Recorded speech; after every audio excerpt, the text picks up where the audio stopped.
Hello बच्चों, कैसे हैं आप लोग। लास्ट के वीडियो लेक्चर में मैंने आपको जर्नल एंट्रीज रिगार्डिंग परचेजेस सिखाई थी। आज के वीडियो लेक्चर में मैं आपको सिखाऊंगी जर्नल एंट्रीज रिगार्डिंग सेल्स। देखो, जब भी हम सेल करते हैं तो या तो हम सेल करेंगे गुड्स की या फिर सेल करेंगे किसी एसेट की। दो ही चीजों की सेल की जाती है और दो ही तरीके से सेल की जाती है। या तो सेल कैश बेसिस पर होगी या फिर सेल क्रेडिट बेसिस पर होगी। तो सबसे पहले आपको ये आइडेंटिफाई करना है कि कैश सेल्स है या फिर क्रेडिट सेल है। दूसरा, अगर हम गुड्स सेल कर रहे हैं तो हमेशा सेल्स अकाउंट को क्रेडिट करेंगे और अगर हम कोई एसेट सेल कर रहे हैं तो हम हमेशा पर्टिकुलर एसेट अकाउंट को क्रेडिट करेंगे। सेल की एंट्रीज पास करने से पहले आपको ट्रांजैक्शंस आइडेंटिफाई करने होंगे कि ये क्रेडिट ट्रांजैक्शन है या फिर कैश ट्रांजैक्शन है। इसी तरह से आपको नेचर ऑफ अकाउंट भी आइडेंटिफाई करने होंगे।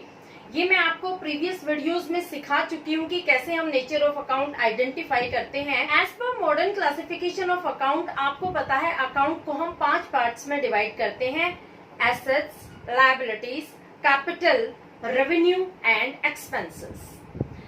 एसेट में जब भी इंक्रीज होता है तो उसे हम डेबिट करते हैं और जब भी डिक्रीज होता है उसे हम क्रेडिट करते हैं। लायबिलिटीज, कैपिटल एंड रेवेन्यू, इन तीनों में जब इंक्रीज होता है तो हम इन्हें क्रेडिट करते हैं, जब इन तीनों में डिक्रीज होता है तो हम इन्हें डेबिट करते हैं। अब आपका लास्ट अकाउंट बचा है एक्सपेंसेस अकाउंट। एक्सपेंसेस अकाउंट में वही रूल फॉलो होता है जो आप एसेट अकाउंट में फॉलो करते हैं। जब एक्सपेंसेस में इंक्रीज होगा तो आप उसे डेबिट करेंगे और जब एक्सपेंसेस में डिक्रीज होगा तो उसे आप क्रेडिट करेंगे। समझ में आया? ये सारे videos traditional classification of accounting, modern classification of accounting में ऑलरेडी अपलोड कर चुकी हूँ।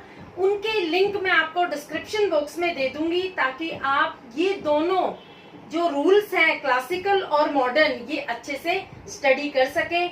अगर आपको रूल आते हैं तो आपको जर्नल एंट्रीज पास करने में कोई भी डिफिकल्टी अराइज नहीं होगी। क्लियर? तो मैंने यहाँ कुछ ट्रांजैक्शंस लिए हैं related sale of goods and sale of asset. ये दोनों तरह के ट्रांजैक्शंस हैं, कैश ट्रांजैक्शन भी है और क्रेडिट ट्रांजैक्शन भी है। सबसे पहले आपको आइडेंटिफाई करना है कि ये ट्रांजैक्शन कौन सा है। उसके बाद आपको कौन कौन से अकाउंट अफेक्टेड है वो आपको फाइंड आउट करने हैं और फिर हम जर्नल एंट्रीज पास करेंगे। पहला ट्रांजैक्शन है sold goods for ₹25,000 in cash. देखो, यहाँ पर कैश वर्ड स्पेसिफाइड है, ये एक कैश ट्रांजैक्शन है। कौन कौन से दो अकाउंट यहाँ पर अफेक्टेड हुए हैं? एक तो कैश अकाउंट और दूसरा सेल्स अकाउंट। तो हमारी एंट्री क्या पास होगी? Cash account debit, cash account debit ₹25,000 to sales account. अब देखो, हमने कैश अकाउंट को डेबिट क्यों किया?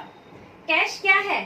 कैश एक एसेट है और हमारा रूल क्या है कि whenever there is increase in asset it is always debited. तो हमने कैश को डेबिट किया। दूसरा, सेल्स को हमने क्रेडिट क्यों किया है? सेल्स क्या है? सेल्स एक रेवेन्यू अकाउंट है और हमारा रेवेन्यू अकाउंट का रूल क्या है? Whenever there is increase in revenue it is always credited. तो हमने सेल्स को क्रेडिट किया है विद ₹25,000। समझ में आया आपको? ये एंट्री समझ में आई कैसे हम एंट्री पास करेंगे? इसके बाद हम नरेशन लिखेंगे, being goods sold for cash. यहाँ मैं नरेशन नहीं लिख रही हूँ, आपको नरेशन भी लिखनी होगी हर ट्रांजैक्शन के बाद। क्लियर?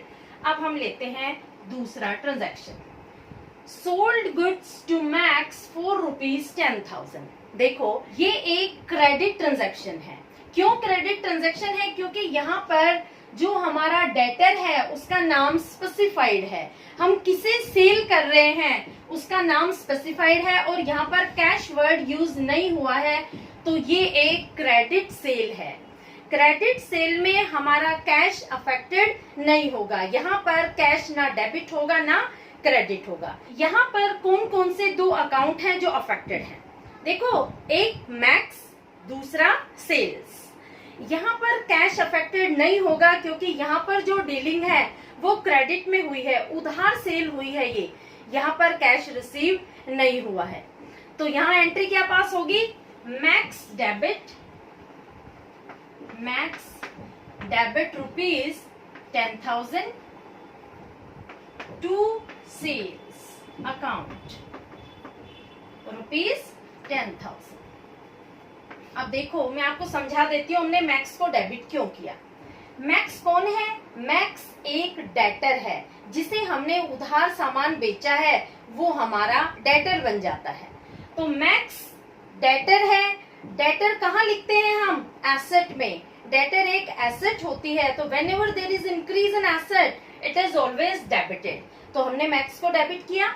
दूसरी तरफ सेल्स को हमने क्रेडिट इसलिए किया है क्योंकि सेल्स एक रेवेन्यू है, और जब भी रेवेन्यू में इंक्रीज होता है तो उसे हम हमेशा क्रेडिट करते हैं। समझ में आया। तीसरा ट्रांजैक्शन हम लेते हैं, sold goods to Sam rupees 15,000 for cash. देखो इस ट्रांजैक्शन में डेटर का नाम भी स्पेसिफाइड है और कैश वर्ड भी स्पेसिफाइड है। जब दोनों चीजें स्पेसिफाइड हो तो हम डेटर को कंसीडर नहीं करेंगे, यहाँ पर हम कैश को कंसीडर करेंगे। ये ट्रांजैक्शन वैसे ही ट्रीट किया जाएगा जैसा हमने फर्स्ट ट्रांजैक्शन ट्रीट किया है। ध्यान रखना, आप जब भी क्वेश्चन में डेटर का नाम और कैश दोनों वर्ड स्पेसिफाइड हो तो आप उसे हमेशा कैश ट्रांजैक्शन ट्रीट करना, वो क्रेडिट ट्रांजैक्शन नहीं होता है। क्योंकि हमने यहाँ पर सेल की है सैम को, लेकिन हमें पेमेंट तुरंत मिल गई है। ये लिखा है यहाँ पर rupees 15,000 for cash. Cash means उसने तुरंत पेमेंट कर दी है इन कैश, तो ये एक कैश ट्रांजैक्शन है। तो कौन कौन से अकाउंट यहाँ अफेक्टेड होंगे, एक तो कैश अकाउंट और दूसरा सेल्स अकाउंट। जो एंट्री आपने फर्स्ट ट्रांजैक्शन में पास की है सेम एंट्री यहाँ पास होगी, cash account debit rupees 15,000 to sales account. हमारा वही रूल होगा जो हमने फर्स्ट ट्रांजैक्शन में फॉलो किया था। कैश एक एसेट है इसलिए हमने इसको डेबिट कर दिया क्योंकि इंक्रीज हुई है एसेट, और सेल्स हमारी रेवेन्यू है, इसको क्रेडिट कर दिया क्योंकि रेवेन्यू इंक्रीज हुई है। क्लियर। अब हम लेते हैं next transaction, max return goods of rupees 2,000। देखो ये जो ट्रांजैक्शन है ये स्लाइटली कॉम्प्लिकेटेड ट्रांजैक्शन है। इस तरह के ट्रांजैक्शन में यूजुअली बच्चे कंफ्यूज हो जाते हैं कि कैसे हम एंट्री पास करें। यहाँ पर दो अकाउंट अफेक्टेड होंगे, एक तो सेल्स रिटर्न अकाउंट और दूसरा मैक्स का अकाउंट। क्यों दो अकाउंट अफेक्टेड होंगे, देखो जब हमने मैक्स को सेल की थी तो सेल की थी रुपीज 10,000 की, 10,000 रुपए की गुड्स मैक्स को बेची गई थी, लेकिन मैक्स ने 2,000 की गुड्स वापस कर दी। देखो सेल्स क्या है, सेल्स एक रेवेन्यू अकाउंट है। जब भी रेवेन्यू में इंक्रीज होगा हम उसे क्रेडिट करते हैं, और जब रेवेन्यू में डिक्रीज होगा तो हम हमेशा उसे डेबिट करेंगे। तो यहाँ पर गुड्स रिटर्न की गई है यानी सेल्स रिटर्न है, it means revenue has decreased, तो सेल्स रिटर्न अकाउंट को हम डेबिट करेंगे, और दूसरा हम मैक्स को क्रेडिट करेंगे क्योंकि डेटर्स कम हो गए हैं। पहले डेटर्स की अमाउंट थी 10,000 रुपए, अब डेटर्स की अमाउंट है 8,000 रुपए। तो हमारा रूल क्या है एसेट अकाउंट का, whenever there is any decrease in asset it is always credited. तो क्या जर्नल एंट्री पास होगी, sales return account debit, sales return, इसको हम रिटर्न इनवर्ड भी बोलते हैं, return inward account debit rupees 2,000 to Max rupees 2,000। समझ में आया, ये कंसेप्ट क्लियर हुआ कैसे मैंने इसको सेल्स रिटर्न को डेबिट किया, क्योंकि यहाँ पर मैंने रेवेन्यू अकाउंट का कंसेप्ट फॉलो किया है।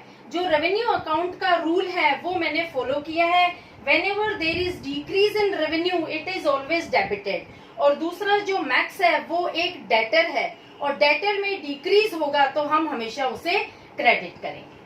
Clear. Next transaction is sold furniture of rupees 15,000। ये एक कैश ट्रांजैक्शन है, यहाँ पर हमने फर्नीचर बेचा है और कैश रिसीव किया है।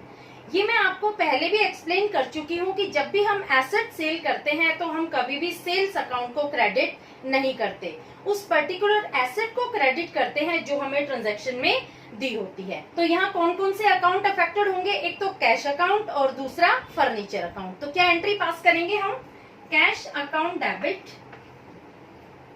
Cash account debit ₹15,000 to furniture account, ₹15,000।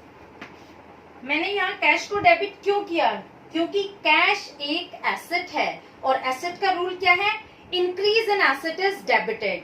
और मैंने फर्नीचर को क्रेडिट क्यों किया, फर्नीचर भी एक एसेट है लेकिन decrease in asset is credited. तो यहाँ हम फर्नीचर बेच रहे हैं यानी furniture is going out of the business, तो हमने फर्नीचर को क्रेडिट किया है।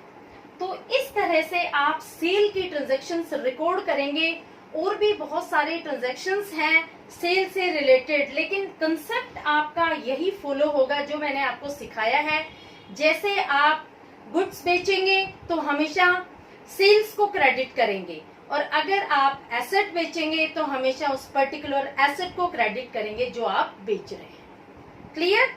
नेक्स्ट वीडियो लेक्चर में मैं लूंगी डिस्काउंट, ट्रेड डिस्काउंट और cash discount. Hopefully you must have understood concept of journal entries regarding sales. अगर आपको मेरा वे ऑफ एक्सप्लेनेशन समझ में आता है, मेरा वीडियो लेक्चर अच्छा लगता है, तो please like, subscribe and share it to your friends.